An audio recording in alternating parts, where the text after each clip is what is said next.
This talk, the ransomware trust paradox, is centered around 5 key observations that I'm going to talk about. The first one is that a ransomware trust paradox exists. The second is that ransomware groups seek to gain trust of their victims, and a key way to do this is through reputational development and reputation building. The third, in an attempt to gain trust of their victims, ransomware groups operate very differently from your typical APTs. Fourth is that ransomware groups are significantly influenced in the reputation development based on what the CTI community and the media is reporting. And the last observation I'm going to make is that we need a shift in policy, and we require a code of ethics for the CTI community when it comes to writing on ransomware. So I'm going to run through these 5 key observations in this talk. So the principle of the ransomware trust paradox comes from my forthcoming book, Ransomware, How Cybercrime Became a Threat to National Security. It's coming out next year, so you get a bit of a preview here. And it's a rather simple principle, right? Despite inherently deceiving activities of ransomware groups, broadly defined, whether this includes writing a phishing email to gain access, stealing data, encrypting data, at the same time, they must convince their victims of their trustworthiness. And trustworthiness here really refers to 2 different elements, right?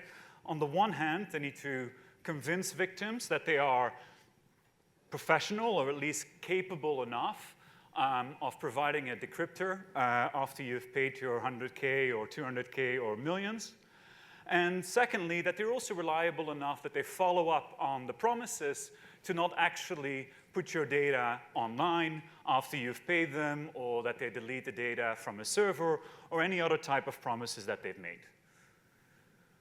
Without overcoming the ransomware trust paradox, ransomware groups cannot be profitable. So they need to seek ways to develop this trust, and there are a number of different ways in which they can do this, and I'm going through 4 of them, of which the last one, this reputation element, is the one that I want to focus on mostly. When sociologists think about what forms strong bonds between people and creates high levels of trust, they argue that it often comes from similarities in values and similarities in identities. It's a reason why often within tribes there is a high level of trust within individuals.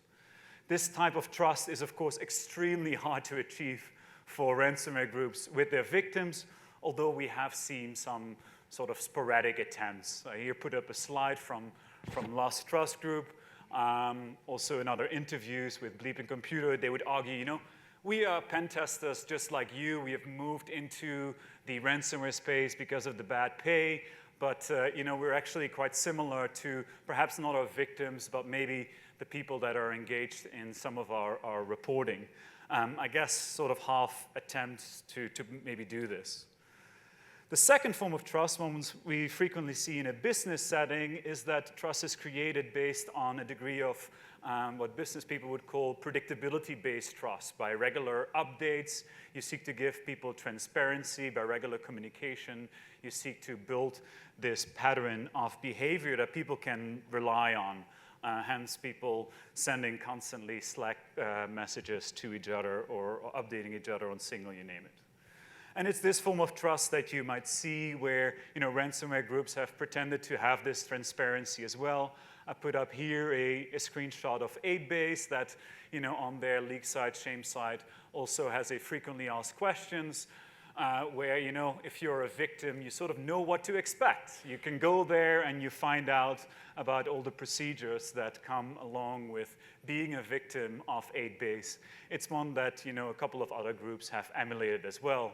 Sort of in the same vein, we can think of Club Ransomware that, you know, for a while had its 24/7 customer support. Any questions that you may have about your recent victimization of their ransomware, you could ask there, and they would immediately contact you and help you out to make sure that you quickly get your decryptor. So it follows sort of in this second bucket where, perhaps also the more business-like communication that we see of the mature groups falls into as well, all to, again, promote this level of trust between the ransomware group and the victim. The third one that we definitely have seen a great increase in the past is this demonstration of capability. It's a common one we see in business setting. A car salesperson, they want to give you a test ride in their car to make sure that you're not buying a lemon. Some other product person might give you a sample of their product to show that the product is really doing what it's supposed to be doing. And this is one where, particularly over the last 3.5 years, or maybe 4.5, we see this almost popping up in every single ransom note, right? Where this one I put from Hello Kitty, you'll get some type of line of saying, we will decrypt one of your non-important files to showcase that our decryptor is actually working, and if you were paying up, you're actually getting your data back. So it's not some type of fluke. It's within this third category of demonstrating capability. But it's this last one that I particularly want to focus on, which is reputational hostage-taking. At least that's how economists would call it.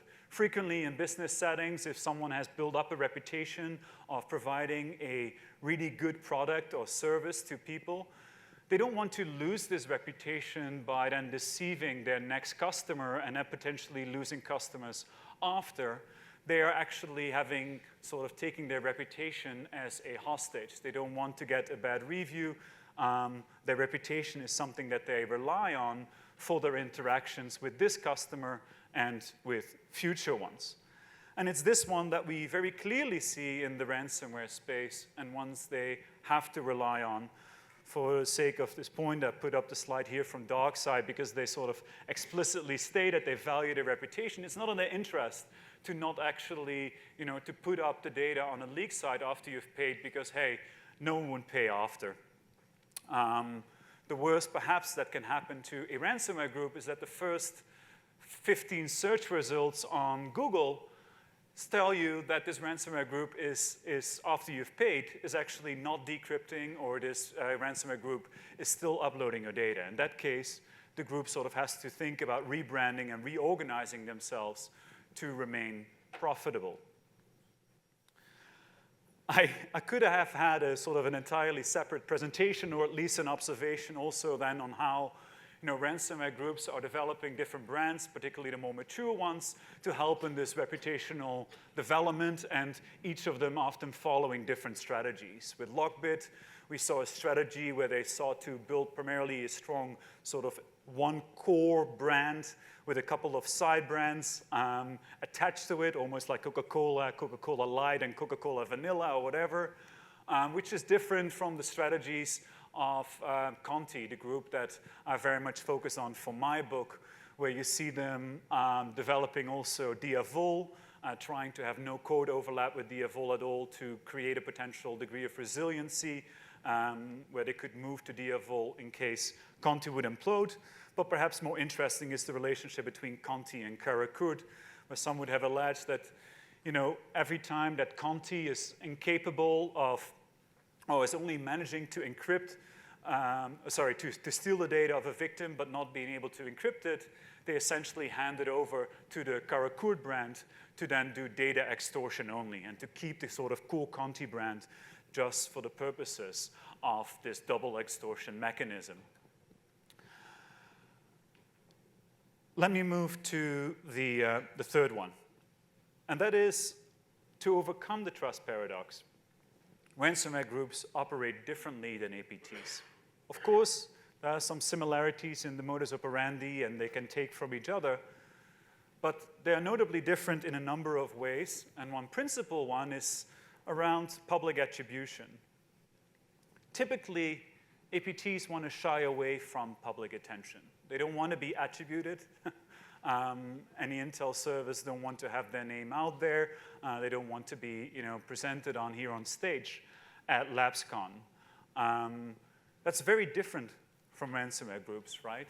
They, instead of shying away from public attention, they flourish under it. It can build up their brand. There is a real value for them in being written on. And of course, they also frequently self-attribute. So the dynamic between APTs and ransomware groups are substantially different. And again, ransomware groups have to do this to overcome the ransomware trust paradox.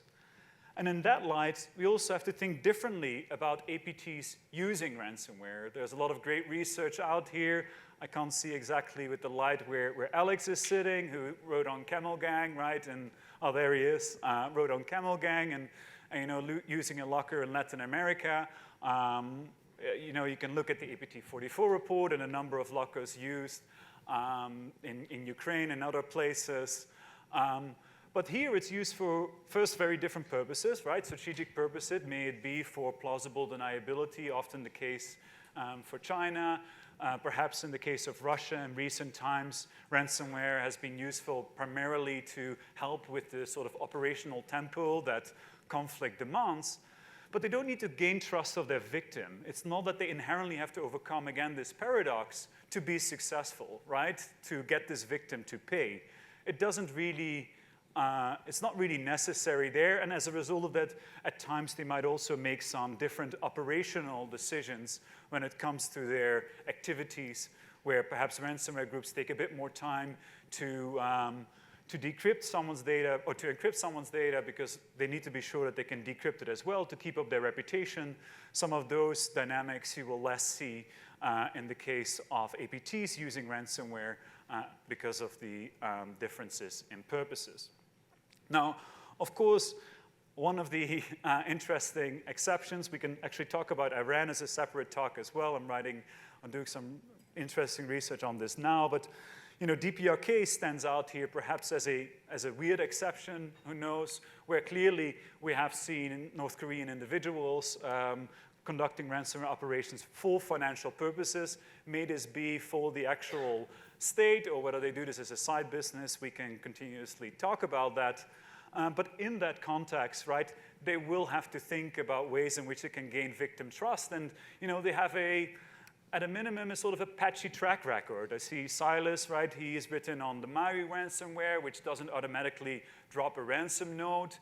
It sort of, you know, has these weird attempts of not really building up a brand and not really giving much trust in the victim that if they would pay whatever amount they're asking, that you actually should do this. At other times, especially a couple of years ago, you saw them co-opting other brands. You saw them, for instance, co-opting especially our evil brand, pretending to be them in a way to, almost as a, I don't know, a counterfeit exercise, use their branding and reputation to hopefully convince victims that it's worthwhile paying up.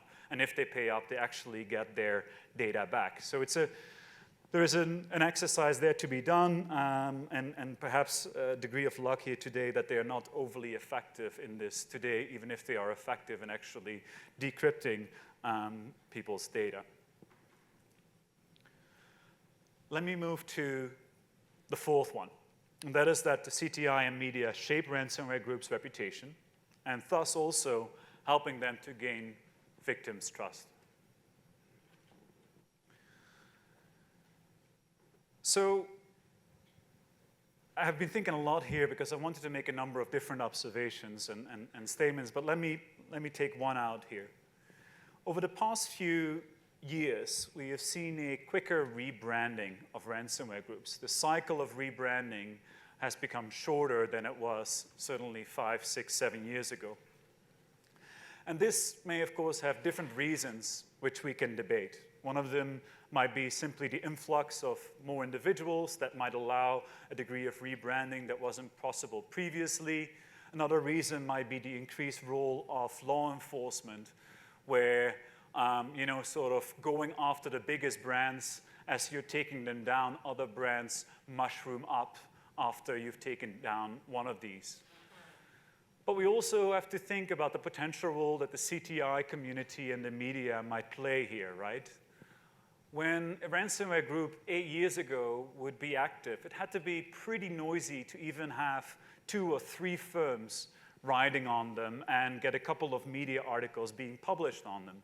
the very first case of double extortion from Mace, they had to make a quite desperate attempt to get Bleeping Computer to write on the case and get some further attention there. It's quite different today. If you even just register a domain, you get a couple of people tweeting about it. You've got a whole bunch of people that quickly focus on, the next rebranding of a group and hoping to be the first one to publish on it.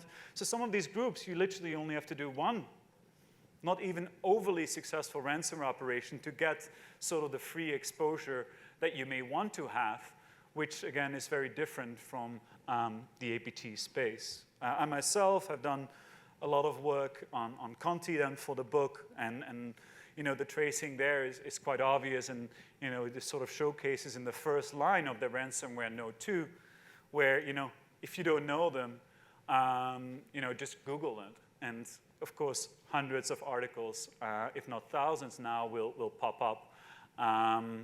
And many of them sort of describing the professionalization of the group, the fierceness of the group, combined with this sort of business-like behavior that the group is operating under.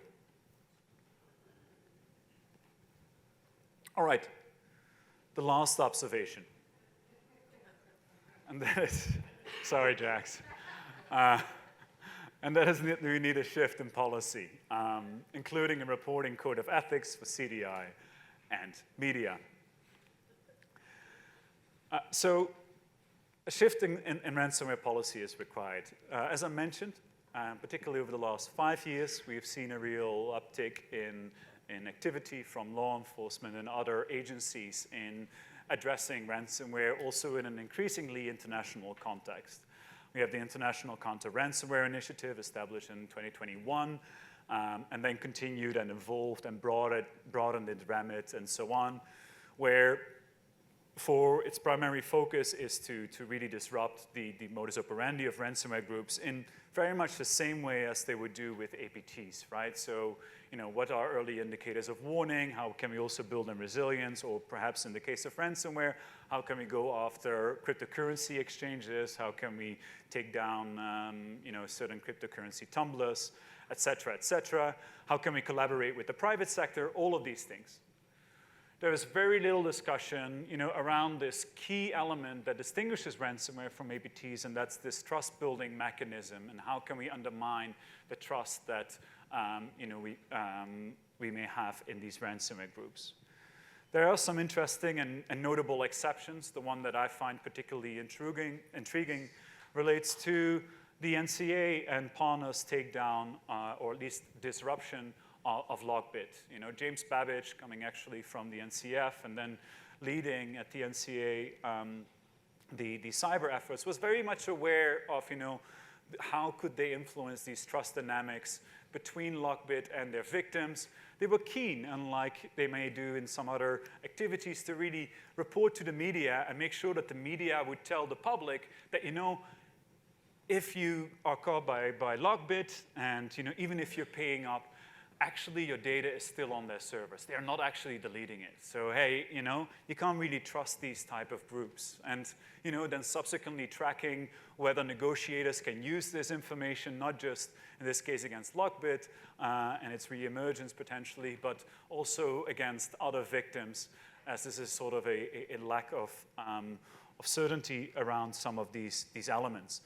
Of course, they've done other things as well, whether this is co-opting the leak side, shame side, interesting dynamics around the timing in which they sought to unseal indictments, whether or not they came from the Logbit takedown or from some other sources. So a number of interesting dynamics there that I think are certainly worthy of pointing out, and a real awareness of an agency that you may not have seen as much of other actions in the past. So the last point here is that I believe there needs to be some type of code of ethics on ransomware reporting. By all means, I do not want to say that we shouldn't report on ransomware anymore, right? That's clearly not the point. The point here is that, in the APT space, we have different trade-offs for, whether or not we want to publish. I see VC, like in this APT1 talk, you talked about the trade-offs there. They clearly exist. But the trade-offs here are of a slightly different kind, again, because of the impact that reporting can have on the very nature of them in achieving their goal. In some ways, in the same way as we've seen this in other areas as well, right? We all are aware that, reporting on disinformation can actually exacerbate, the very campaign and the motivations that are behind some of these actors. And in the same way, you see this with terrorism too, right? If terrorism seeks to increase, the level of fear within society, very frequent or extreme reporting on terrorist acts actually has a negative effect on it. And so in those spaces, what do we see is we see handbooks being written, we see trainings being developed, and we see a real discussion within the community as to what and when is it worthwhile of reporting on these type of actions. Again, we will see still a lot of reporting on disinformation, and we see still a lot of reporting on terrorism, but there is this sort of, at least part in some of the communities, a degree of consciousness and thinking around when this is most effective and when this is less effective. That's it. Thank you.